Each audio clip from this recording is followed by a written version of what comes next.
अल्हम्दुलिल्लाहि रब्बिल आलमीन वस्सलातु वस्सलामु अला रसूलिहिल करीम व अला आलिहि व अस्हाबिहि अजमईन।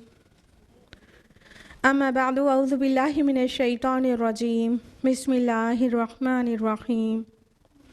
मा क़दरुल्लाह हक़्क़ क़द्रिह। बिस्मिल्लाहिर रहमानिर रहीम। व लक़द यस्सरनल क़ुरआन लिज़्ज़िक्रि फ़हल मिन मुद्दकिर। बिस्मिल्लाहिर्रहमानिर्रहीम। रब्बि इश्रह ली सदरी व यस्सिर ली अमरी वहलुल उक़दतम मिन लिसानी यफ़क़हू क़ौली। मेरी अज़ीज़ बहनों, अस्सलामु अलैकुम व रहमतुल्लाहि व बरकातुहू। दर्स कुरान मजीद में आपका तहे दिल से खैर मक़दम है। अल्लाह रब्बुल आलमीन की ज़ात बाबरकत से उम्मीद है कि आप सब बख़ैर आफ़ियत हैं। अल्हम्दुलिल्लाह। अल्लाह ताला आपको मज़ीद आफ़ियत नसीब करे। अल्लाह ताला आपकी हिफाजत करे, आपको खुशहाल रखे, आपको दुनिया और आखिरत दोनों में कामयाबी अता करे।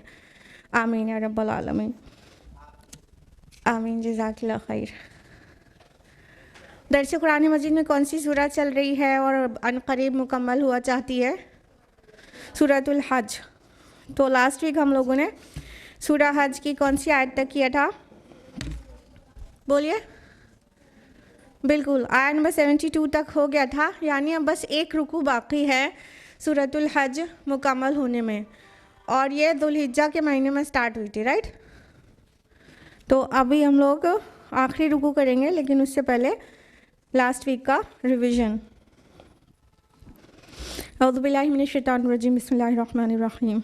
लास्ट वीक हम लोग ने आयत नंबर 65 से 72 तक जाना था, वो भी एक रुकू है, और उसमें अल्लाह ताला ने फरमाया आयत नंबर 65 में, क्या तुमने देखा नहीं कि अल्लाह ने ज़मीन और उसमें जो भी चीज़ें हैं वो सब तुम्हारे लिए मुसख्खर कर दिया है, और ये जो कश्तियाँ जो चलती हैं और ये आसमान अल्लाह उसे थामे हुए है कि तुम्हारे ऊपर गिर नहीं जाता। तो अल्लाह ताला क्या है? रऊफ़ और रहीम है तुम्हारे ऊपर। ये मिसाल बयान की गई थी, ये गौर फिक्र करने के लिए एक एग्ज़ाम्पल दिया गया था कि अल्लाह वो है जो तुम्हारे लिए ये सब कुछ कर रहा है। तुम अज़ाब में जल्दी ना करो, तुम जल्दी ना मचाओ, और अल्लाह को अंडर एस्टिमेट मत करो। अल्लाह ताला रऊफ़ और रहीम है, इसलिए तुम पर अज़ाब नहीं आ रहा है। वो उसकी कुदरत तो पूरी कायनात को अपने कब्ज़े में लिए हुए है। और फरमाया कि वो उसी ने तुम्हें ज़िंदा किया है, वही तुम्हें मौत देगा, फिर ज़िंदगी देगा, और इंसान बड़ा ही नाशुक्रा है। यानी ज़िंदगी भी अल्लाह की अता, मौत देता है तो उसकी मर्ज़ी से, और फिर उसी की तरफ उठाए जाएंगे। हिसाब व किताब होना है, जितनी नेमतें दी हैं उसका हिसाब होना है। इंसान बहुत ही नाशुक्रा है, बहुत ज़्यादा वाला नाशुक्रा है। उसके बाद है कि हमने हर उम्मत के लिए एक इबादत का तरीक़ा मुकर्रर कर दिया है, तो लोगों को चाहिए कि हमारे रसूल से झगड़ा ना करें। शरीयत तो अल्लाह ने दी है, हर रसूल को अलग दी है, उसकी मर्ज़ी है। रसूल से इस बात पे झगड़ने की क्या ज़रूरत है? रसूल के हाथ में कुछ नहीं सिवाय पहुंचा देने के। और रसूलुल्लाह को हिदायत की गई कि आप अपने रब की तरफ बुलाते रहिए, और आप एक्चुअली हिदायत के सीधे रास्ते पर हैं। तो आपका काम है हक़ की तरफ बुलाना। और ये लोग आपसे जब झगड़ा करते हैं तो आप ये कह दीजिए कि अल्लाह ताला बेहतर जानता है जो कुछ तुम कर रहे हो, और रोज़ आखिरत वो हमारे और तुम्हारे दरमियान फ़ैसला फरमा देगा, और उन चीज़ों के लिए फ़ैसला फरमा देगा जिनमें तुम इख्तिलाफ़ कर रहे हो। और आयत नंबर 70 में कहा गया, क्या तुम्हें मालूम नहीं है कि अल्लाह जानता है जो कुछ आसमानों और ज़मीन में है, और यकीनन सब कुछ एक खुली किताब में दर्ज है। इसकी तफसीलात हमने आपको बहुत अच्छी तरह लास्ट वीक बताई थी, और ये अल्लाह ताला को बेशक बहुत बहुत आसान है। उसके अलावा आय नंबर 71 में हमने जाना था कि और वो परस्तिश करते हैं अल्लाह के साथ ऐसी चीज़ की जिसके बारे में अल्लाह ने कोई सनद नहीं उतारी, कोई दलील नहीं नाजिल की और ना ही उन्हें उसका कुछ इल्म है, बल्कि क्या है, ऐसे ज़ालिमों का कोई मददगार नहीं जो अल्लाह के अलावा दूसरों की इबादत करते हैं। रोज़े आखिरत अपना कोई भी हेल्पर, कोई भी मदद करने वाला नहीं पाएंगे। और आगे फरमाया आया नंबर 72 में, और जब उनको पढ़कर सुनाई जाती है हमारी रोशन आयात तो तुम देखते हो काफिरों के चेहरे पर नागवारी और करीब रहता है कि जैसे वो पिल पड़ेंगे, टूट पड़ेंगे जो उन्हें हमारी आयत पढ़कर सुना रहा है। तो आप बोल दीजिए, क्या मैं तुम्हें इससे भी बदतर चीज़ ना बताऊं? और वो क्या है? आग, अन्नार। याद है आप लोगों को? माशाअल्लाह। अल्लाहुम्मा ला तजअलना मिनहुम, अल्लाहुम्मा ला तजअलना मिनहुम, अल्लाहुम्मा ला तजअलना मिनहुम। अल्लाह ताला आग वाले होने से बचाए ना। तो यहाँ तक हुआ था लास्ट वीक। अब एक बहुत अहम रुकू आ रहा है जो अपने मौजू मज़मून के लिहाज से बहुत ज़्यादा कॉम्प्रिहेंसिव है। 6 आयत हैं आखिरी रुकू में, और जैसे कूज़े में समुंदर को समो दिया गया हो उतनी गहरी गहरी बातें हैं इसके अंदर। और इन 6 आयत में पहली जो 4 आयत हैं उसका खिताब है या नास से, ओ ह्यूमन काइंड, ए लोगो, तमाम नौ इंसानी से खिताब है। 4 आयत में जो बात कही जाएगी वो कंप्लीट ह्यूमन रेस को एड्रेस कर रही है, सारे इंसानों को। फिर लास्ट में जो 2 आयत हैं उसका एड्रेस है या लज़ीना आमनू से, ए लोगो जो ईमान लाए हो। तो जब ये वाली बात मान ले जो 4 आयत में कही गई है तो फिर ईमान की दावत है। ईमान पहले 4 में दावत है, फिर उन 2 आयत में ईमान ले आने के बाद तुम्हें एक्चुअली क्या करना चाहिए, तुम्हारा लाए अमल क्या होना चाहिए वो बता दिया गया है कि ईमान वालों से अल्लाह क्या चाहता है। तो ये आयत, हाँ, हर एक ये जो 6 आयत हैं इसको हर एक मुसलमान को गौर व फिक्र से पढ़ना चाहिए। इसमें बहुत ज़्यादा कॉम्प्रिहेंसिव चीज़ें हैं, बहुत जामे बातें हैं जो इंशाअल्लाह आज हम लोग जानेंगे। इंशाअल्लाह देखते हैं आज कितनी आयत तक हो पाती है। तो लेट्स स्टार्ट आय नंबर 73 ऑनवर्ड्स। अऊज़ु बिल्लाहि मिनश शैतानिर रजीम, बिस्मिल्लाहिर रहमानिर रहीम। या अय्युहन्नास दुरिबा मसलुन फस्तमिऊ लह, ए लोगो एक मिसाल बयान की जाती है, बस उसे तवज्जो से सुनो, गौर से सुनो। इन्नल्लज़ीना तदऊना मिन दूनिल्लाहि लन यख़्लुक़ू ज़ुबाबन वलौ इज्तमऊ लह, यकीनन तुम्हारे वो माबूदाने बातिल जिन्हें तुम अल्लाह के अलावा पुकारते हो एक मक्खी भी तख्लीक नहीं कर सकते अगरचे वो सब के सब इकट्ठा हो जाएं। वहीं यसलुबहुमुज़्ज़ुबाबु शैअन ला यस्तनक़िज़ूहु मिन्हु, और अगर मक्खी उनसे कोई चीज़ छीन ले जाए तो उसे छुड़ा भी नहीं सकते। दऊफ़त तालिब वल मतलूब, किस कदर कमज़ोर है तालिब भी और मतलूब भी। अब देखिए इन 4 आयत में हम ईमानियात सलासा पाएंगे, अल्लाह पर ईमान, रसूल पर ईमान और आखिरत मआद पर ईमान। इसको ईमानियात सलासा कहते हैं। ईमान के तो 6 पिलर्स हैं टोटल, लेकिन सबसे वो 6 में सबसे मेन जो 3 हैं, जो बाकी के 3 को भी अपने अंदर समेट सकता है, वो ये ईमानियात सलासा है। 3 पर ईमान, कौन कौन सा? अल्लाह, रसूल और आखिरत। ठीक है, इन 4 आयत में ये तीनों बात हमें मिल जाएगी। ये आयत जो है वो तौहीद पर है और शिर्क के इब्ताल को बयान करती है कि शिर्क किस कदर बातिल चीज़ है और तौहीद किस कदर एक्चुअल चीज़ है। अल्लाह ताला एक मिसाल से बात को बयान कर रहे हैं। पहली बात क्या नोटिस करें आप लोग कि कहा गया या यो नाज, ए लोगो, O human kind, O human race, ए नौ इंसानी, सारे इंसान का को एड्रेस कर रहे हैं अल्लाह ताला जो बात आगे कही जा रही है सिर्फ अहले ईमान से नहीं, बाकी दुनिया के सारे लोगों से कही जा रही है, ठीक है। फिर क्या कहा, दौरेबा दौराबा या दरिबू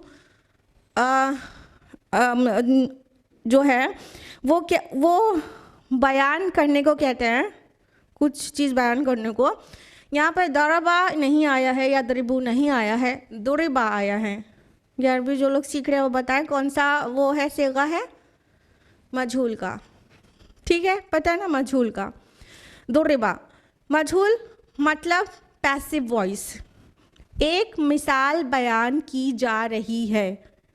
अल्लाह ताला ये नहीं कह रहे हैं कि अल्लाह एक मिसाल बयान कर रहा है, नहीं, मजहूल में कह रहे हैं मिसाल बयान की जा रही है। क्यों?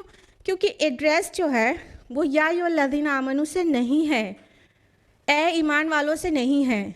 जो लोग ईमान ले आएंगे वो इस बात पर अटेंशन देंगे ना कि मेरा रब क्या कह रहा है। तो अल्लाह ताला ऐसे तमाम जगहों पर कहता है अल्लाह मिसाल बयान कर रहा है, जैसे सूरह बकरा में आप देखें और दीगर मकामात पे मदनी सूरतों में कि अल्लाह ताला का खिताब कर रहा है अहले ईमान से, तो कह रहा है अल्लाह एक मिसाल बयान कर रहा है। जो अल्लाह को मानते ही नहीं वो इस तरह क्यों सुनेंगे कि अल्लाह मिसाल बयान कर रहा है, हम क्या करे कर रहा है। तो दौरेबा आया, मिसाल बयान की जा रही है, हिकमत को भी समझते चलिएगा। अल्लाह मिसाल बयान कर रहा है, नहीं, मिसाल बयान की जाती है, नहीं कहा जा रहा है अल्लाह कर रहा है, ताकि सारी दुनिया के इंसान कान लगाकर सुने, सब सुने। और मसलुन मिसाल को कहते हैं, ठीक है, एक पैराबल दिया जा रहा है उनको, गौर व फिक्र के लिए एक दावत दी जा रही है मिसाल के ज़रिए। फस्तमिउ लहु, समय यस्माउ सुनने को कहते हैं, लेकिन इस्तमा यस्तमिउ का जो सीगा है ये गौर से सुनने के लिए आता है, ठीक है। अगर समय यस्मा होगा तो सिर्फ सुनने के लिए होगा, लेकिन जब कहना होगा गौर से सुनो तो इस्तमा यस्तमिउ में कहना पड़ेगा। यहाँ पे आया फस्तमिउ, गौर से सुनो, कान लगाकर सुनो, ध्यान दो। जब कुरान पढ़ा जाता है तो भी यही फस्तमिउ लह कहा गया है कि जब तुम्हारे पर वैज़ा क़ुरिअल कुरान हो, जब तुम्हारे सामने कुरान की क़िरात की जाए तो फस्तमिउ लहु, तो उसे खामोश हो और वहाँ से तो फस्तमिउ लहु, खामोश हो और गौर से सुनो। यहाँ पे भी आया गौर से सुनो, सिर्फ सुनो नहीं कहा गया, गौर से सुनो। तो अब जो मिसाल बयान की जा रही है उसे कान लगाकर सुनना है, ठीक है। अब मिसाल क्या बयान की जा रही है भाई, फरमाया कि यकीनन जिन्हें तुम अल्लाह के सिवा पुकारते हो वो एक मक्खी भी पैदा नहीं कर सकते। अल्लाहु अकबर, कहा गया एक मिसाल बयान की जा रही, ज़रा कान लगाकर सुनो, और मिसाल दी जा रही मक्खी की। सुभान अल्लाह, बज़ाहिर ऐसा कोई सोच सकता है थोड़ी देर के लिए, मक्खी की मिसाल के लिए कहा जा रहा है कान लगा के सुनो, लेकिन मक्खी की मिसाल में जो बात है वो बहुत ही गहरी बात है। तो क्यों अल्लाह ताला ने मक्खी की मिसाल दी है? यहाँ तौहीद को साबित करने के लिए मक्खी की मिसाल दी है कि अल्लाह के अलावा तुम जिनको पुकारते हो, जिनकी इबादत करते हो, वो सारे के सारे मिलकर एक मक्खी भी पैदा नहीं कर सकते। तो एक मोटी सी बात, एक मोटी सी अक्ल के इंसान को ये तो समझ में आ सकती है कि मक्खी एक हकीर चीज़ है, छोटे से तख्लीक है अल्लाह ताला की। तो अगर सारी दुनिया के लोग मिलकर एक मक्खी नहीं बना सकते तो फिर कुछ और बड़ा क्या बनाएंगे, लिविंग ना। तो ये एक जनरल समझने की चीज़ है, ये भी सही है समझने के लिए। मक्खी को हकीर समझते हो, छोटी सी समझते हो, तुम अल्लाह के अलावा जिसको पुकारते हो उन सबको खुला चैलेंज है, खुला, एकदम खुला, एक मक्खी पैदा करके दिखाओ। ना सिर्फ अकेले बल्कि उन सब लोग को जमा कर लो, अल्लाह के अलावा दुनिया का में जितने लोगों को पूजा गया है, चाहे लिविंग हो नॉन लिविंग हो, अल्लाह की क्रिएशन ही हो, चाहे कुछ भी हो, ये सूरज चांद और ये पेड़ और पहाड़ और ये माबूदाने बातिल और ये मूर्तियाँ, इन सब को इकट्ठा कर लो। अल्लाह के अलावा जिसको जिसको इबादत की गई है उन सब को इकट्ठा कर लो और उन सब से बोलो एक मक्खी पैदा करके दिखाओ। मिल के भी वो पैदा नहीं कर सकते, लेकिन मिसाल मक्खी की दी गई है तो ये मेरे रब का चुनाव है, तो छोटी बात तो नहीं हो सकती ना। अल्लाह ताला चाहता तो हाथी का मिसाल देता, वेल मछली की मिसाल देता, हाँ क्यों? और अल्लाह ताला चाहता उससे भी छोटी चीज़ की मिसाल देता, मच्छर की मिसाल देता या अमीबा की मिसाल देता, लेकिन अल्लाह ने मक्खी की मिसाल दी है। तो शेख रमज़ानी जो स्कॉलर हैं उन्होंने कहा मेरे रब ने मक्खी की मिसाल दिया है तो मुझे मक्खी की स्टडी करना पड़ेगा, कुछ तो ख़ास बात है मक्खी में। So I have also gone through house flies life span, तो देखिए अल्लाह ताला ने मक्खी की मिसाल क्यों दी है। मक्खी के बारे में जानते हैं, जो फ्लाई होती है ना, इसका लाइफ स्पैन सिर्फ 15 to 30 डेज़ होता है, यूजुअली प्लस माइनस 28 डेज़ ये ज़िंदा रहती है पूरा लाइफ स्पैन पूरा करने में। 15 to 30 डेज़ में इसका लाइफ स्पैन पूरा कंप्लीट हो जाता है और वो अपने सिंगल लाइफ स्पैन में 4 to 5 टाइम्स एग लेइंग करती है और total eggs 100 to 150 eggs one time में वन बैच में देती है और 400 से 750 कह सकते हैं एग्स वो अपने एक सिंगल लाइफ स्पैन में देती है। जब मक्खी अंडे देती है तो वो 8 to 20 आवर्स में उसकी हैचिंग हो जाती है और उसके बाद एक एडल्ट मक्खी यानी उसका बच्चा उसमें से बाहर आ जाता है। ये जो मक्खी है ना, ये इंसेक्ट है और बायोलॉजी में लोगों ने पढ़ा होगा इंसेक्ट में किस तरह की आइज़ होती हैं, बताइए कौन सी आइज़ होती है इंसेक्ट में? कंपाउंड आइज़ ना, कंपाउंड आइज़ होती है इंसेक्ट्स में। मक्खी के 2 आँख नहीं होती, मक्खी के 2 आँख नहीं होती, एक एक आँख में 4000 हेक्सागोनल लेंसेज होते हैं, एक एक आँख में 4-4, 6,000, 8,000 आइज़ होती है मक्खी की, एक मक्खी की इतनी सारी आँखें होती हैं।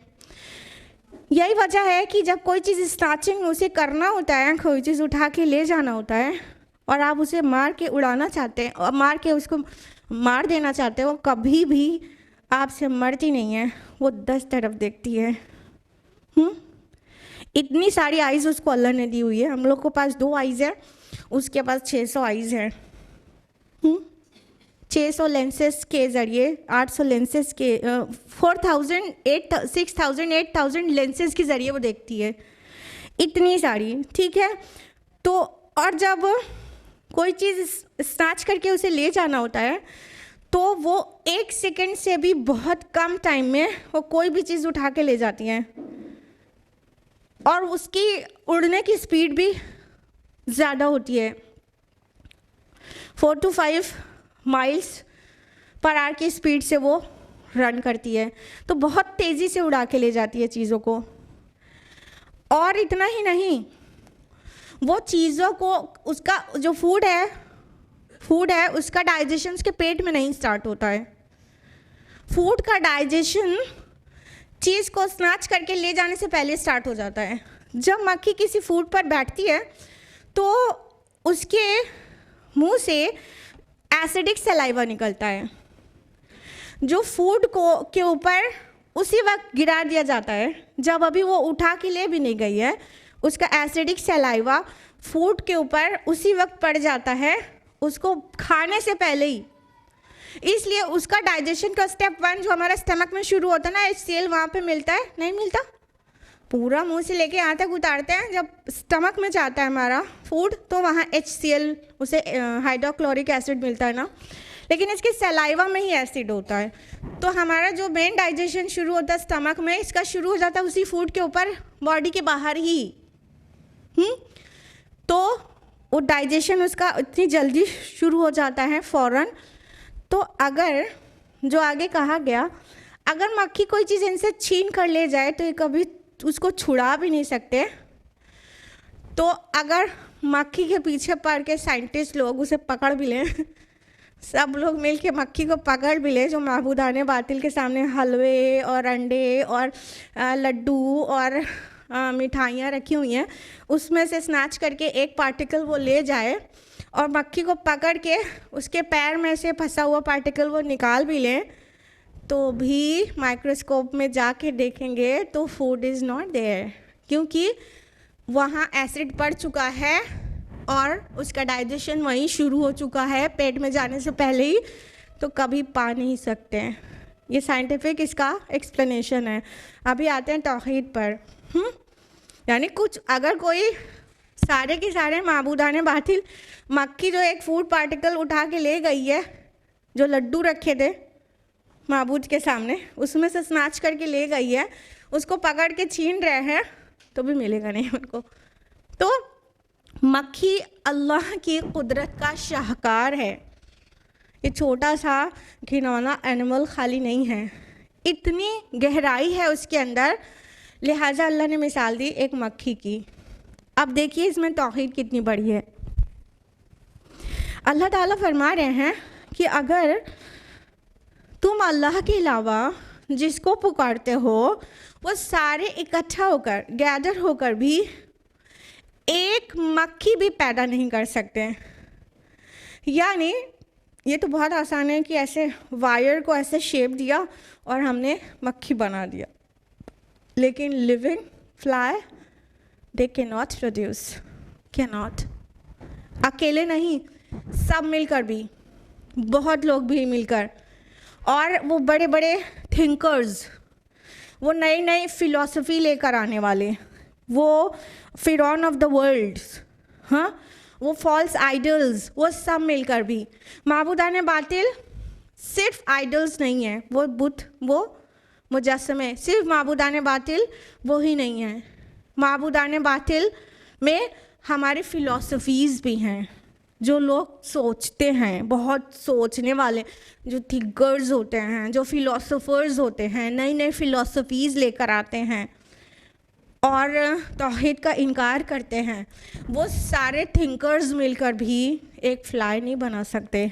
एक फ्लाई ऐसी मक्खी बनाए, हाँ, कि वो रोज़ाना मतलब बेचारी एक महीने से कम ही जीती है, और उस बीच में इतने 1000 टाइम्स जो है वो मल्टीप्लाई, हंड्रेड्स ऑफ टाइम्स वो मल्टीप्लाई हो जाती है, और फिर वो कितनी तेज़ी से एग लेइंग करती है और कितनी आसानी से वो चीज़ें स्नैच करती, कितनी तेज़ी से उड़ के भाग जाती है।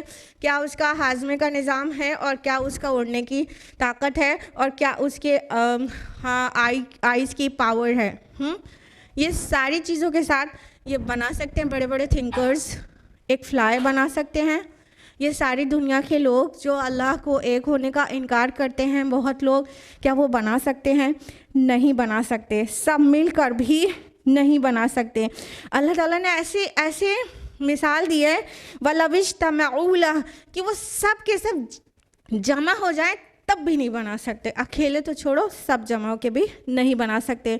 और ऐसी हिकारत बयान की है उनकी, वहीं यसलुबुहुम, अगर उनसे सल्ब कर ले कोई चीज़, मक्खी को हकीर समझ रहे हो, मक्खी एक चीज़ तुमसे ले, तुमने अल्लाह के अलावा जो माबूद बनाया उसका पूरा सीन दिमाग में लाइए कि अल्लाह के अलावा आइडल्स को पूजा जाता है, फिर उनके सामने और भी जगहों को पूजा जाता है, फिर उनके हलवे और लड्डू और बूंदी और क्या क्या बताइए, शक्करपारे चढ़ाया जाता है, चाहे वो कब्र के अंदर पड़े हुए लोग हों, उनके सामने चढ़ाए जाते हैं। फिर वहाँ मक्खी भन भन बनाती रहती है। पूरा सीन दिमाग में लाइए। फिर वो स्नैच करके कोई चीज़ ले जा रही है, तो अल्लाह ताला उनके दोस्त को, उनकी वीकनेस को इस तरह बयान कर रहा है कि अगर एक पार्टिकल छोटा सा उठा के ले जाए तो वापस भी नहीं ला सकते हैं। हमने आपको साइंटिफिक व्यू पॉइंट बताया कि उसका जो डाइजेशन है वो पेट में जाने से पहले ही शुरू हो जाता है, इसलिए अब वो कभी मिलेगा ही नहीं, वो चाहे माइक्रोस्कोप में देख लें। दूसरा जो इजी टू अंडरस्टैंड और तौहीद वाला जो इसकी तावील है वो ये कि कैसे हेल्पलेस है, उनको तुम पूज रहे हो, वो अपने सामने अपने लिए उनके लिए रखा गया है ना, लड्डू शक्करपारे उनके लिए रखा गया है ना, उनके सामने एक छोटी सी अल्लाह की मखलूक उड़ा के एक चीज़ ले जा रही है उनके खाने को, और वो छुड़ा भी नहीं पा रहे हैं, मक्खी को भी हटा नहीं पा रहे हैं। कैसा हेल्पलेस हैं वो, और कितने वीक हैं, कितने हेल्पलेस, कितने वीक। तो उसे छुड़ा भी नहीं सकते, कोई भी नहीं छुड़ा सकता। यानी वो माबूद तो जो पत्थर के हैं, लकड़ी के हैं और मेटालिक हैं, वो माबूद नहीं छुड़ा सकते। चलो ये थिंकर्स हैं, ये फिलोसोफर्स हैं, इनकी पूजा हो रही है, इन द सेंस इनके अराउंड तवाफ़ हो रहा है, इनको सब कुछ समझा जा रहा है, ये भी छुड़ाएंगे ना मक्खी को पकड़ के। तो उसके पास जो फूड हो लेके गई थी वो डाइजेस्ट हो चुका होगा तब तक।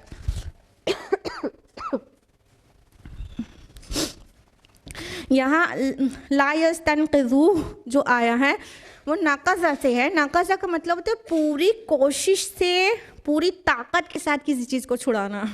सुभान अल्लाह, एक मक्खी एक छोटा सा फूड पार्टिकल लेके जा रही है और तुम मिल के सब के सब पूरी ताकत से उसको छुड़ाना चाहो, नहीं छुड़ा सकते, नहीं छुड़ा सकते। ऐसा पूरी मंजर कशी की गई है। आगे जो बात कही गई है वो बहुत ज़्यादा एम्बैरसिंग है। दउफ़त तालिब वल मतलूब, कैसा कमज़ोर है तालिब और किस कदर कमज़ोर है मतलूब। ये एम्बैरसमेंट इब्राहिम अलैहिस्सलाम ने भी कॉज किया था अपने पीपल को। तुम ये पत्थर की मूर्तियों से मांगते हो, उन्होंने भी गेम खेला उनके साथ और सबको तोड़ फोड़ डाला, और एक सबसे बड़े के गले में टांग दिया अपना तीछा, और उसके बाद बोला पूछो, इनसे पूछो, ये बड़ा है सबसे, इससे पूछो किसने तोड़ा। अब उनमें से जिनको अक्ल थी उन्होंने अपने दिल में थोड़ी देर के लिए सोचा था कि सच में ये हम क्या कर रहे हैं। लेकिन असबियत, हमारे बुज़ुर्ग इनको पूछते आए हैं तो नहीं माने। इब्राहिम अलैहिस्सलाम ने भी क्या कहा था, उफ़्फ़िल लकुम वलिमा तअबुदून, उफ़ है तुम पर, उफ़ है तुम पर और उन पर जिनको तुम पूछते हो। कि सब टूट फूट गए, कोई अपने को बचा नहीं सका, और तुम उससे मदद मांग रहे हो जो अपने को नहीं बचा सकते, तो तुम्हें क्या बचाएगा, तुम्हारी क्या हेल्प करेगा, तुम्हारी कौन सी ज़रूरत को पूरा करेगा। माबूदान बातिल अदद है ना अल्लाह, कोई भी हो, फिर कोई भी हो जो अपनी हिफाजत नहीं कर सकता खुद, वो तुम्हारी हिफाजत क्या करेगा। आखिर इंसान को इलाह की, माबूद की ज़रूरत है क्यों, स्पेशली टू सीक हेल्प। जब मुश्किल में हो तो वो बचा ले, जब ज़रूरत हो तो वो पुकार सुन ले। हमको यही ज़रूरत रहती है ना अल्लाह की, अपने माबूद की, कि जब कहीं रास्ता नहीं नज़र आता हो तो लगता है नहीं वो तो है। तो जो अपने को महफूज ना कर सके वो आपको क्या महफूज करेगा। तो इसलिए क्या दउफ़त तालिब वल मतलूब, कितना कमज़ोर है तलब करने वाला, और जिससे तलब किया जा रहा है वो भी कितना कमज़ोर है। देखिए, इंसान और हैवान में एक डिफरेंस ये भी है कि इंसान अपना आइडियल सेट करता है, हैवान नहीं करते हैं। वो क्या करते हैं, वो बस अपना पेट भरते हैं, नींद पूरी करते हैं, बच्चे पैदा करते हैं, ये करते हैं, मर जाते हैं। वो कोई अपना नस्बुल-आयन नहीं बनाते हैं, कोई अपना आइडियल, अपना आदर्श, अपना रोल मॉडल नहीं चुनते। लेकिन इंसान अल्लाह ताला की वो मखलूक है जो अपना आइडियल चुनती है, जिसके नक्शे कदम पे वो चलना चाहता है, जिसकी तरह वो बनना चाहता है। तो आइडियल का चुनाव ऊंचा होना चाहिए। जब वो जो मतलूब है वो हायर होगा, वो ऊंचा होगा, वो ताकतवर होगा, कवी होगा। तो जो तालिब है ना वो अल्टीमेटली वो कवी होगा, वो ऊंचा होगा, उसकी सोच ऊंची होगी। लेकिन जब आइडियल ही, आदर्श ही अपना इतना हकीर चुन लेंगे तो कोलैप्स हो जाएंगे। तो उससे जो तालिब है ना उसकी कमज़ोरी का पता चलता है। Let me give an example because it's becoming difficult to understand ना। देखिए, मान लीजिए किसी का आदर्श, किसी का आइडियल, किसी का गोल ऑफ लाइफ, किसी का मकसूद सिर्फ डॉक्टर बनना है। It's a good thing, that's fine. Medical pass out करके डॉक्टर बनना है, तलब वही है, ठीक। तालिब क्या तलब कर रहा है? डॉक्टर बनना। और चेज कर रहा है, नहीं मिला उसे, क्या होगा उसको? साइकोलॉजिकल इश्यूज होगा, नहीं होगा? उसका फुल फोकस, उसकी तलब जो थी वो बस इतनी थी कि डॉक्टर बनना है, और पूरा फोकस उसी पर था और वो चीज़ नहीं मिली। साइकोलॉजिकल इश्यूज होगा। आप दूसरी तरफ आप देखें, फीफा वर्ल्ड कप में आप लोग कुछ न्यूज़ में देख ही रहे होंगे, इनॉग्रल डे पर जो रेसिटेशन था, वो जो बॉय है, he is 22 years old I think ना, उसकी लेग्स नहीं है, खाली लेग्स नहीं ना, उसकी बस रिब्स तक उसकी बॉडी है। देखा है आपने? बहुत आजकल चर्चा में है ना। अब उसके बाद भी इतना टैलेंटेड है, इतना टैलेंटेड है। कैसे?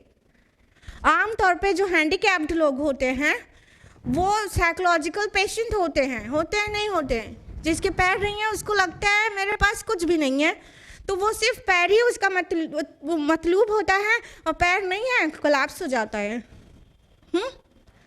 लेकिन वो बंदे को आप देख रही हैं कि कितना टैलेंट है उसके अंदर। हाँ, ना सिर्फ कुरानिक रेसिटेशन आता है, वो बहुत लर्नेड पर्सन है, इतनी कम एज में भी उसे बहुत कुछ आता है, ठीक है। तो उसकी तलब लेग्स नहीं है। अगर उसकी तलब पूरी की पूरी लेग्स होती तो क्या होता? वो कहीं रो रहा होता, जहनी मरीज़ होता। लेकिन उसकी तलब हाई है, तो पैर ना होने के बाद भी उसके जो विज़न है उसका वो हाई है, वो कहीं कोलैप्स नहीं हुआ है। तो जिसकी तलब छोटी सी होती है उसका विज़न बहुत छोटा सा होता है, और जिसकी तलब हाई होती है उसका विज़न बहुत हाई होता है। जैसा हमारा मतलूब होगा वैसा ही तालिब भी होगा, इनफैक्ट उसी को चेज़ करेगा। अब इन सब से अलग एक मिसाल लीजिए कि किसी की तलब अल्लाह ताला है, मोमिन की, ला मतलूब इल्लल्लाह, कुछ भी तलब नहीं सिवाय अल्लाह के, ला महबूब इल्लल्लाह, कुछ भी महबूब नहीं सिवाय अल्लाह के, ला मकसूद इल्लल्लाह, कुछ भी मकसूद नहीं सिवाय अल्लाह के। उसकी टांगें ले लो, उसका नस्बुलैन छूटेगा नहीं, उसका विज़न मिशन टूटेगा नहीं। उसकी आँखें ले लो, वो नहीं कोलैप्स होगा। उसकी समात बसारत, उसकी क़ुव्वत सलाहियत, बहुत सारी चीज़ ले लिया जाए लेकिन वो कभी भी टूटेगा नहीं, क्योंकि उसका मकसूद अल्लाह ताला है, और वो कभी नहीं गुम होता, वो कभी नहीं छिनता, वो कभी गायब नहीं होता, वो कभी दूर नहीं होता। तो जब तलब ऐसी होगी, हमारा मतलूब अल्लाह ताला होगा, तो हम कभी भी कमज़ोर इंसान हो ही नहीं सकते। लेकिन अगर हमारा मतलूब जो है नाचने गाने वाले लोग होंगे तो फिर वैसे ही इंसान वजूद में आएंगे जैसे सोसाइटी में अभी हैं, कमज़ोर, निहायत कमज़ोर। और फिर वो गोल वो अचीव नहीं कर सके तो बिल्कुल से जहनी मरीज़। तो जितना बड़ा आइडियल सेट करते हैं, अपने को भी उतनी ही हिम्मत होती है कि वैसा चेज़ करने की कोशिश करते हैं, उसकी क्वालिटीज़ को अपने अंदर एब्जॉर्ब करने की कोशिश करते हैं, और दिन ब दिन हम हायर होते चले जाते हैं। लेकिन जब आप छोटा सा गोल सेट करते हैं, हकीर सा, दुनियावी, मामूली सा, तो फिर वो मिला तो भी कोई हम बहुत काबिल नहीं हो जाते, नहीं मिला तो हम बर्बाद हो जाते हैं। तो ये जब पत्थरों की मूर्तियों को जब कब्रों के अंदर सो रहे मुर्दों को अपना मतलूब बनाएंगे तो वो तालिब कितने कमज़ोर होंगे। उनका तो मतलूब ही हेल्पलेस है, वो अपनी खुद हेल्प करने के में कैपेबल इनफ नहीं है, तो वो कैसे उनकी हेल्प करेंगे और उनका नस्बुल आन कैसे ऊंचा होगा, कैसे हायर होगा। बहुत कमज़ोर लोग वजूद में आएंगे। यही वजह है कि अपनी सोसाइटी में बहुत सारे कमज़ोर लोग हैं। जहाँ तक इसकी तफसीरी बात है तो यहाँ पर इब्न अब्बास कहते हैं कि तालिब जो है वो मक्खी है और मतलूब बुत है। एक और तफसीर में इससे बिल्कुल उल्टी है कि तालिब बुत है और मतलूब मक्खी है। और इन जनरल ऐसे समझ सकते हैं कि जो तालिब है वो पुजारी है और जो मतलूब है वो माबूद है। ठीक है, तो जब जितना तलब हमारी अल्लाह ताला होगा तो फिर हर इंसान जो तौहीद वाला इंसान है, मुवक्हिद, उतना स्ट्रांग और फौलादी वजूद में आएगा, जिनको लोगों ने विटनेस किया बद्र में। 313 फौलादी मोमिनीन 1000 के लश्कर पर फाते हुए थे। तो जब तौहीद होती है तो ताकत होती है, विजन होता है, मिशन होता है, कॉन्फिडेंस होता है और किसी से भी ना डरने का एक आज़म होता है, एक हौसला होता है, किसी से भी नहीं डरता। जब मतलूब अल्लाह ताला होता है तो ना किसी का डर होता है, ना किसी का दबदमा महसूस होता है, नथिंग। इतना स्ट्रांग पर्सन वजूद में आता है।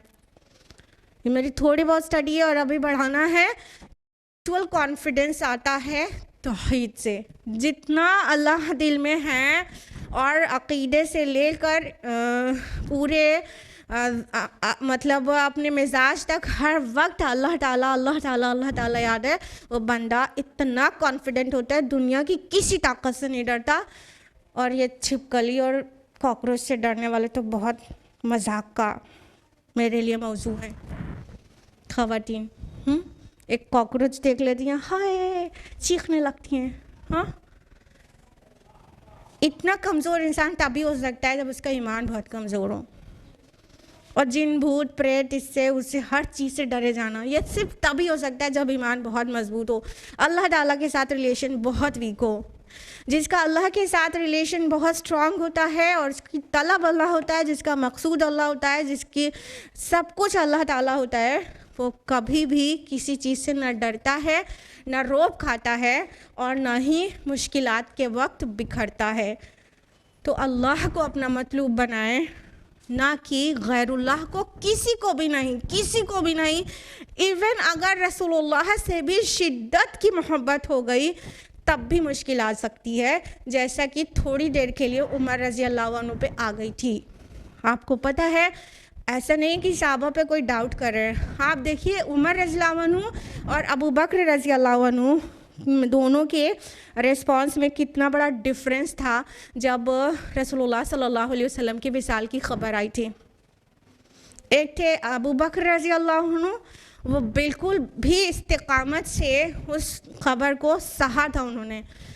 किसी भी मुसलमान के लिए इससे बड़ी दुख की खबर हो ही नहीं सकती कि उसके रसूल का विसाल हो जाए, या तो बाद के टाइम में उसे वो चीज़ पढ़ने या सुनने को मिले, और जो तकलीफ़ होनी चाहिए वो किसी भी चीज़ में नहीं होनी चाहिए, ना होती है मोमिन को।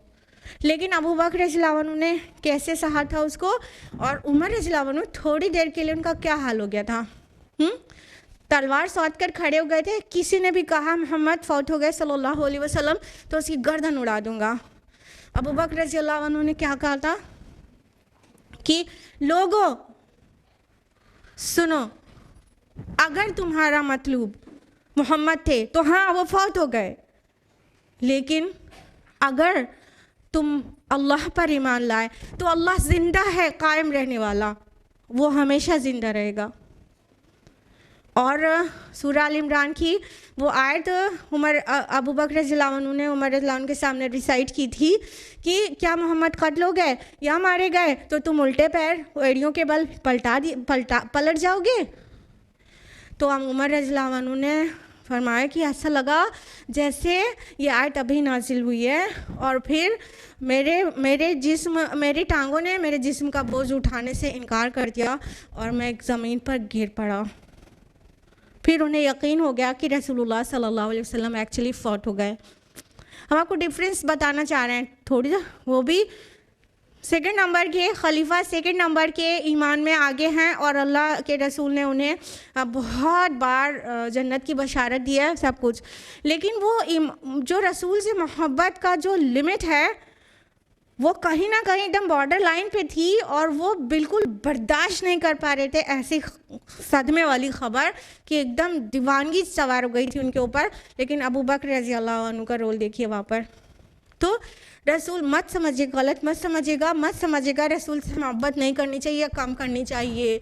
इनफैक्ट रसूल से मोहब्बत ईमान का तकाज़ा है।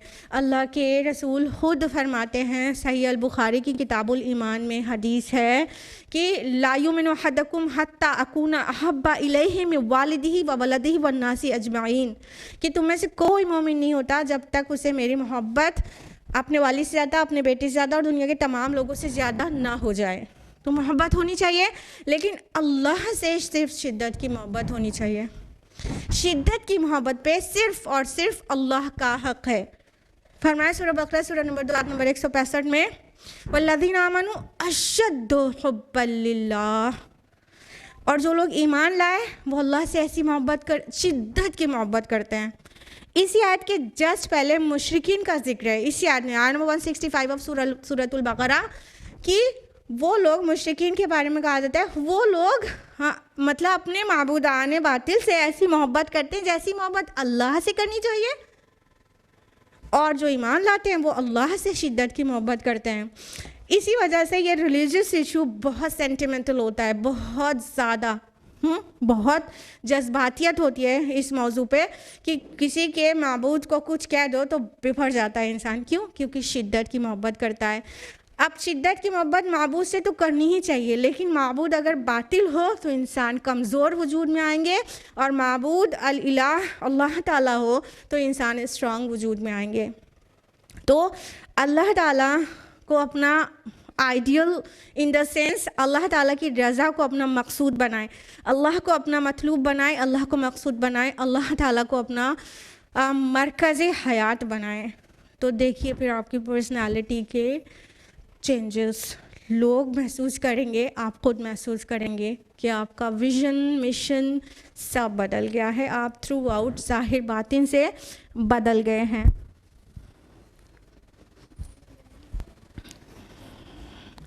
देखिए आइडियल ऊंचा बनाने की एक मिसाल और देना चाहते हैं। जैसे इंसान है किसी फसील को के ऊपर चढ़ना चाहता है, कोई बाउंड्री है और बहुत ऊंची दीवार है, तो एक कमंद फेंकी जाती है ना। अब इस कमंद में फेंकने वाले के बाजू की ताकत का पता चलता है कि वो कितनी ऊपर कमंद फेंक सकता है। जितनी उसके बाजू में ताकत होगी वो उतनी ही ऊंचाई पे कमंद फेंक सकता है, और फिर चढ़ेगा तो फिर उतनी ही ऊंचाई तक चढ़ सकता है। जिसकी बाजू की ताकत ही कमज़ोर हो और वो बहुत ऊंचाई तक कमंद ना फेंके तो वो उससे ऊंचा चढ़ नहीं सकता। यानी हम अपने गोल्स जितने हायर सेट करते हैं हम उतनी दूर तक पहुंचते हैं। जिसका गोल हो अल्लाह ताला, सुभान अल्लाह, द मोस्ट हाई, तो वो कितनी ऊंचाई तक जा सकता है। और जिसका गोल हो बस ये, तो कितना कमज़ोर रहेगा।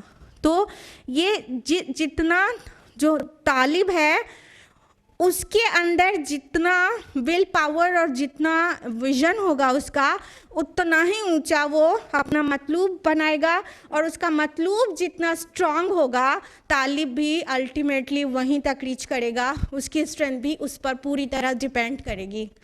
जिस तरह जहाँ तक हमने अपना कमंद फेंका है बस वहीं तक चढ़ सकेंगे, तो जो हम आइडियल सेट करेंगे बस उतने ही बन पाएंगे।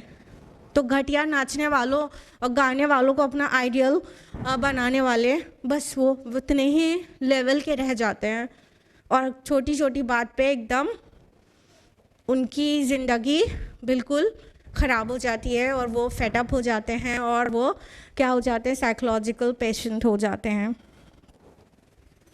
आजकल क्या जो तलब है वो क्या है, मोबाइल। बच्चों के हाथ से मोबाइल ले लीजिए, फिर आप देखिए कैसा पिन-पिनाते हैं और कैसा रोते हैं। उनकी तलब इतनी सी है, उनका रोना सिर्फ इतनी सी चीज़ के लिए है।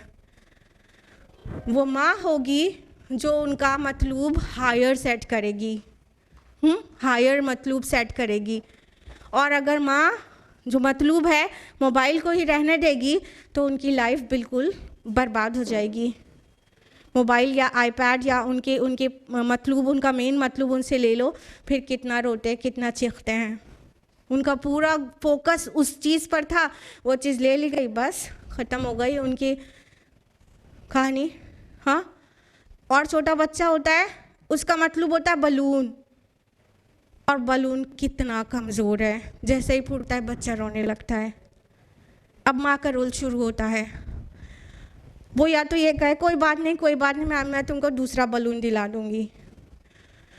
दूसरी माँ होती है, वो कहे कोई बात नहीं बेटा, अगर अल्लाह ताला चाहेंगे तो इससे बहुत अच्छी चीज़ आपको दिला देंगे।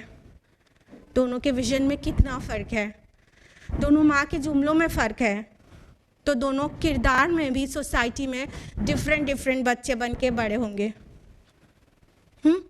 तो मतलूब जो है ना सिर्फ अपना बल्कि अपनी औलाद का भी हायर सेट करें ताकि वो बहुत हाइट तक पहुँचें, वो स्कॉलर्स ऑफ इस्लाम बने, वो सोसाइटी के लिए बून बने, वो ऐसे लोग बने जिससे खैर पूरी दुनिया पूरी सोसाइटी में फैले।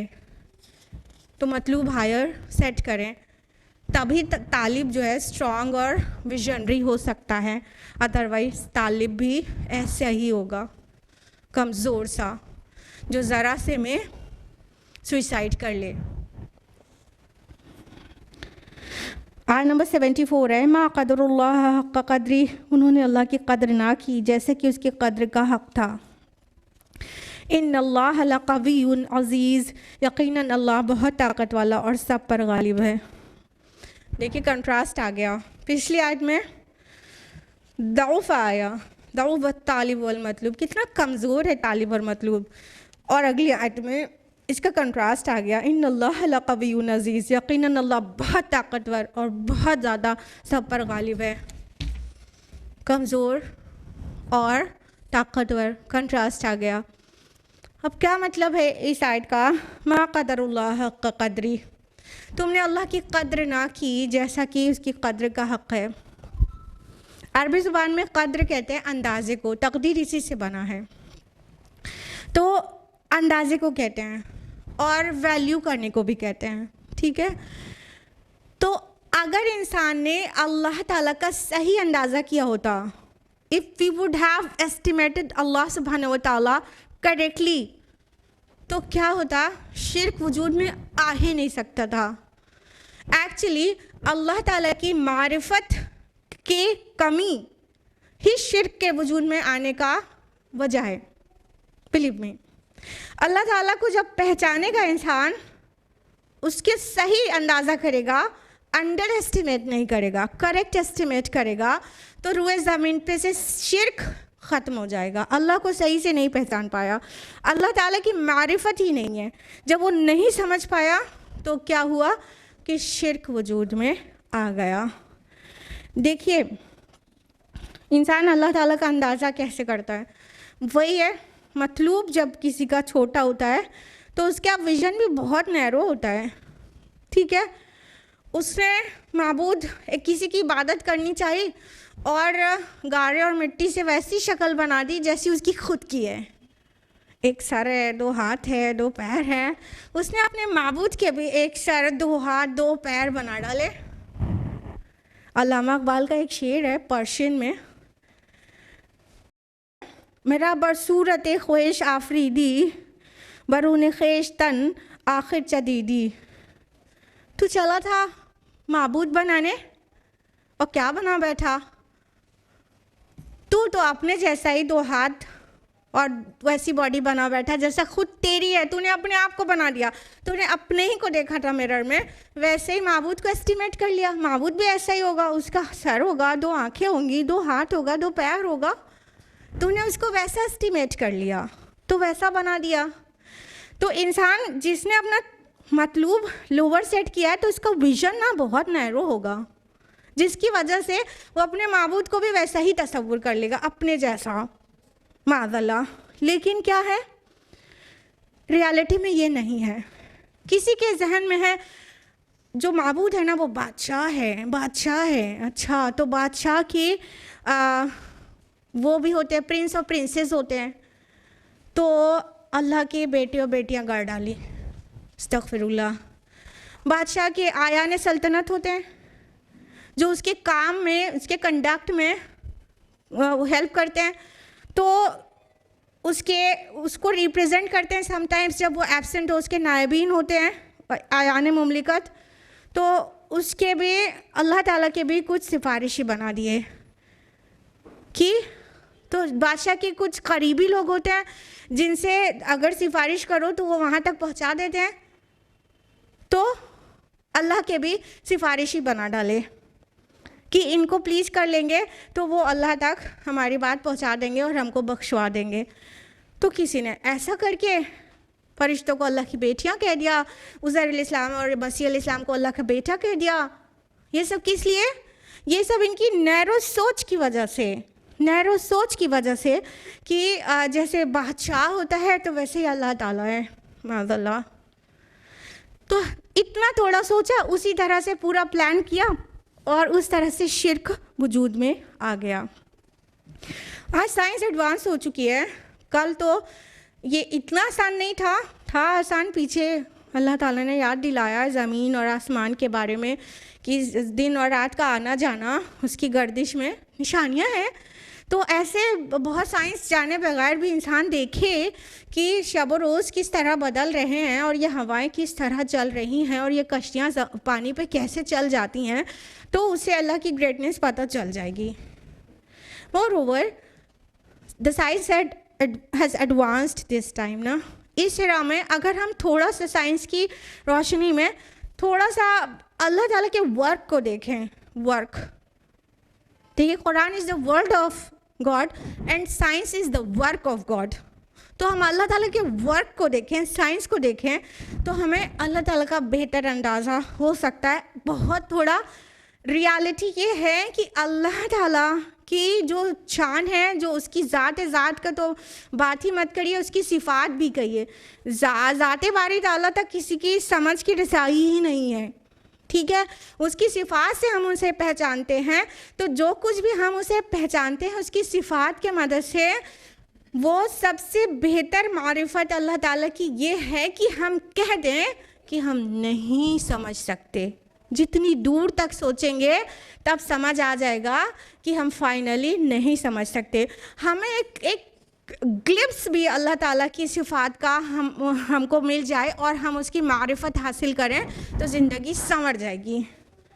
अब आपको कुछ एस्ट्रोनॉमिकल फैक्ट्स बताएंगे, उसके बाद आप अल्लाह ताला की कद्र करिएगा। कद्र मीन्स अंदाज़ा, अल्लाह ताला का अंदाज़ा करिएगा।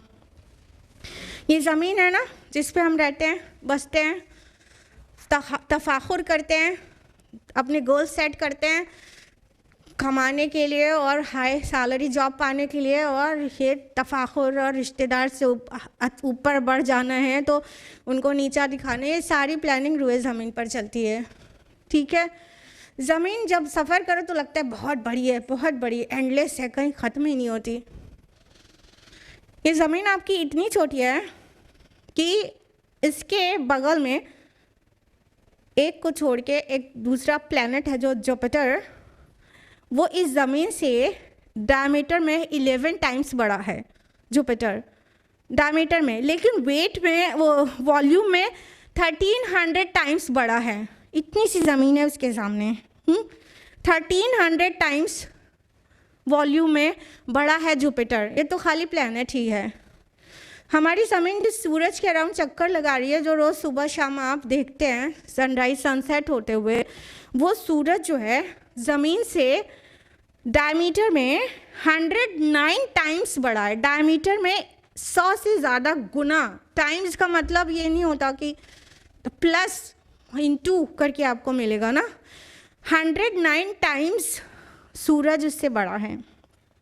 डायमीटर में 1.3 मिलियन टाइम्स, 13 लाख गुना वो वॉल्यूम में बड़ा है सूरज। इमेजिन करिए जल्दी से, ज़मीन से 13 लाख गुना सूरज बड़ा है डायमीटर में, वॉल्यूम में। ठीक है, ये सिर्फ अपनी सोलर फैमिली की स्टोरी है, बाकी को छोड़ते हैं। ये अपना सूरज जो है वो एक स्टार है। Everybody is aware of it ना, स्टार है ना। यहाँ से जो सबसे नज़दीकी स्टार दूसरा है ज़मीन से या सूरज से, सबसे करीबी एक और स्टार जो दूसरा है, नियरेस्ट स्टार, उसका नाम है प्रोक्सिमा सेंटोरी। प्रोक्सिमा सेंटोरी जो सबसे करीबी स्टार है वो कितना दूर है? 4.24 light years away from the earth. Light year क्या होता है? एक लाइट ईयर का मतलब होता है रोशनी एक जगह से दूसरी जगह एक साल में जो पहुंच जाएगी उस दूरी को, डिस्टेंस की वो यूनिट है लाइट ईयर। ठीक है, लाइट की यूनिट नहीं है, डिस्टेंस नापने की यूनिट है। तो एक जगह से दूसरी जगह लाइट जहाँ तक एक साल में पहुँचती है उतनी डिस्टेंस को 1 लाइट ईयर कहते हैं। और स्पीड ऑफ लाइट आपको पता है फास्टेस्ट है ना। तो जो प्रोक्सिमा सेंटोरी है, जो तारा, वो इतना दूर है कि जब आप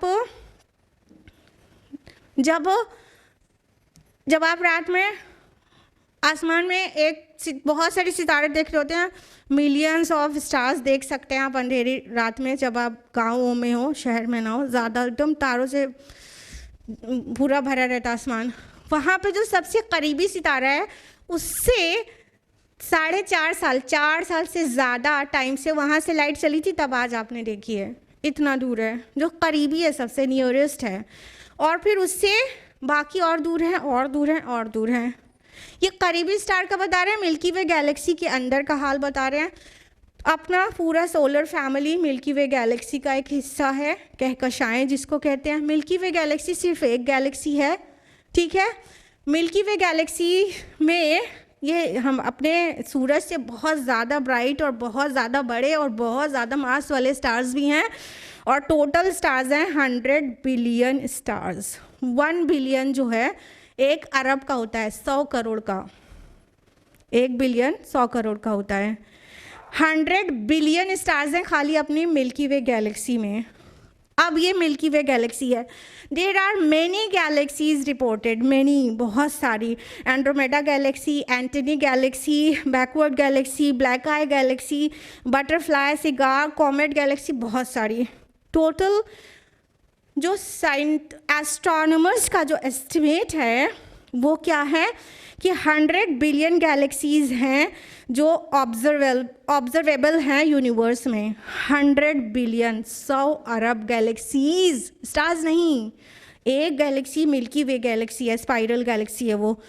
इतनी सारी गैलेक्सीज हैं, yet they are saying we are able to see a small portion of universe using telescopes. बहुत थोड़ा हिस्सा टेलीस्कोप से देख पाते हैं स्पेस का, और अक्सर हिस्सा नहीं देख पाते हैं। अब हम आपको स्पेस में क्यों घुमा रहे हैं, अब आप जल्दी से पॉइंट पर आ जाते हैं। आपको अर्थ से सफ़र कराया, सूरज से मिल्की वे गैलेक्सी, मिल्की वे गैलेक्सीज से 100 बिलियन गैलेक्सीज, और वो स्पेस का एक छोटा हिस्सा है। और ये जो पूरी स्पेस है ये पहला आसमान है जिसको समाय दुनिया कहते हैं। And everybody is aware of 7 havens, 1 above the 1 ना, सबको पता है। ये जितनी बात हम बता रहे हैं ये सब समाय दुनिया से बिलोंग करती है। उसके डिस्टेंस को आप किसी तरह तसव्वुर में नहीं ला सकते जब आप अपने स्टार से बगल वाले स्टार की डिस्टेंस को तसव्वुर में नहीं ला पा रहे हैं। 4.24 बिलियन लाइट ईयर्स अवे है हमसे ना। जब एकदम बगल वाले सितारे की डिस्टेंस को आप पूरी लाइफ टाइम में नहीं कवर कर सकते, बगल वाले सितारे पे अगर आपको जाना हो किसी स्पेस शटल पे बैठ के, ये ट्रेन पे और एरोप्लेन पे नहीं, स्पेस शटल पर बैठ के तो लाखों साल लग जाए बगल वाले स्टार पहुंचने में। ठीक है, अभी आपको समझ आ रहा है डिस्टेंस। फिर बाकी स्टार्स मिल्की वे गैलेक्सी में फिर बहुत सारी गैलेक्सीज, फिर पूरा स्पेस। ये सिर्फ क्या है, ये समाए दुनिया है, ये पहला आसमान है। यहाँ से इसके ऊपर एक और आसमान, एक और, उसकी ग्रेटनेस अल्लाह ही जाने। ठीक है, सातों आसमान के ऊपर क्या है, अर्श है अल्लाह ताला का। और वो अर्श, स्कॉलर्स की ओपिनियन है कि ये जो समाए दुनिया है और उसके ऊपर जो अर्श है, अर्श और उसके ऊपर कुर्सी है, उसके ऊपर अर्श है। तो ये स्कॉलर्स की राय है, आई हैवंट गॉट एनी हदीस रिगार्डिंग दिस। स्कॉलर्स की ओपिनियन है कि ये पूरा समाए दुनिया कुर्सी के सामने ऐसा है, पूरा समाए दुनिया, पूरा space, time and space complex, ये पूरा आसमान कुर्सी के सामने, अल्लाह के कुर्सी के सामने ऐसा है जैसे रिंग इन द डेजर्ट। एक बड़े सहरा में एक छोटी सी अंगूठी पड़ी हो, छल्ला, वो आपको ढूंढना जितना मुश्किल है, ये पूरा हेवन अल्लाह की कुर्सी के सामने उतना छोटा सा है। और अर्श उसके ऊपर है। वो अर्श की हकीकत ये है कि अर्श के सामने कुर्सी is like ring in the desert. अब ये हमने खाली अर्श तक बताया है, उस पे मुस्तवी रब्बुल आलमीन के बारे में कुछ नहीं बताया। अब ये आपके इमेजिनेशन पे छोड़ रहे हैं कि आप अपने रब की ग्रेटनेस को खुद समझें कि वो रब है आपका, जिसका अर्श ऐसा है। अर्श के नीचे कुर्सी को, ना अर्श को इमेजिन कर सकते हैं, ना कुर्सी को इमेजिन कर सकते हैं, ना 7 हेवंस को, ना समाए दुनिया को, ना एक गैलेक्सी को, ना उसके अपने बगल वाले स्टार को, इतना पास वाले।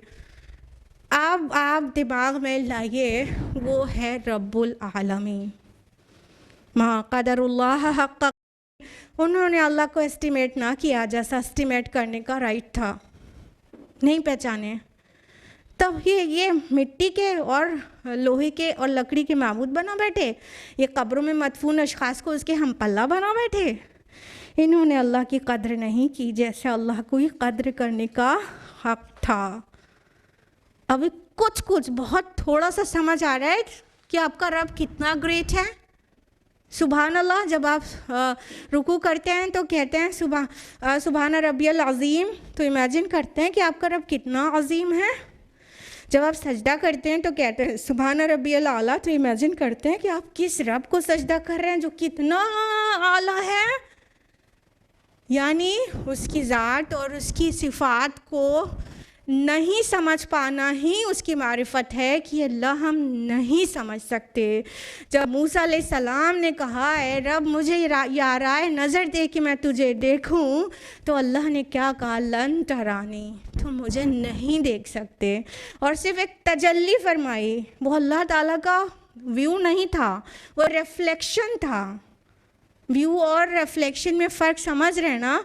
वो जैसे ये रोशनी है, वो रोशनी को देखना तो बहुत दूर की बात, उसका रिफ्लेक्शन जो यहाँ पड़ रहा है उसकी बात हो रही है। रिफ्लेक्शन, वो जो रिफ्लेक्शन था उसने पूरे पहाड़ को जला दिया और मूसा अलैहिस्सलाम बेहोश होकर गिर गए। वो है आपका रब। मा क़दरुल्लाह हक़्क़ क़द्री इन्नल्लाह लक़विय्युन अज़ीज़, यकीनन अल्लाह बहुत ताकत वाला और सब पर गालिब है। तुम ऐसे ज़ईफ़ मतलूब बना के बैठे हो, अल्लाह कवी है और अज़ीज़ है, तुमने उसे नहीं पहचाना इसलिए शिर्क कर रहे हो। उम्मीद है हम थोड़ा सा भी अल्लाह ताला की मारिफत दिला पाने पे थोड़ा सा भी कामयाब हुए होंगे। अब उस आयत को आप बार बार गौर करिए, मा क़दरुल्लाह हक़्क़ क़द्री, तुमने अल्लाह की कद्र नहीं पहचानी, तुमने नहीं पहचाना कि अल्लाह ताला के क्या अंदाज़ा है, सही अंदाज़ा नहीं किया तुमने, इस वजह से आसानी से शिर्क कर बैठे। अब बताइए, जो अल्लाह ताला की मारिफत हासिल कर लेगा, पूरी मारिफत किसी को हासिल हो ही नहीं सकती इल्ला ये कि उसके रसूलों को हुई हो, या वो भी अल्लाह ही जाने। हाँ, तो उसके बाद अल्लाह के साथ किसी और को माबूद करार देगा। या उसके बाद उसकी नाफरमानी करेगा, या उसके बाद उसके सामने बगावत करेगा, या बेखौफी इख्तियार करेगा, या गुनाह करेगा, मनमानी करेगा। जिसको अल्लाह की मारिफत हासिल हो जाती है उसकी ज़िंदगी संवर जाती है, उसके अमाल सज जाते हैं, डेकोरेट हो जाते हैं। अल्लाह की मारिफत में ही हमारा विज़न है, हमारी अज़मत है, हमारी डिग्निटी है, अगर हमने उसे पहचान लिया। और अगर बिल्कुल उसी तरफ से हम बेनियाज हैं उसको पहचानने, उसकी मारिफत हासिल करने से, तो हम ऐसे ही कमज़ोर, हक़ीर, ज़लील किस्म के इंसान बन के जिएंगे और मर जाएंगे। अल्लाह ताला तौफ़ीक़ दे कि हम उसकी मारिफत हासिल करने की कोशिश करें और अल्लाह की पहचान दूसरों को भी कराएं और अपना फ़र्ज़ अदा करें। आमीन या रब्बल आलमीन। व आखिर दावाना अनिल हम्दुलिल्लाहि रब्बिल आलमीन। वस्सलामु अलैकुम व रहमतुल्लाहि व बरकातुहू।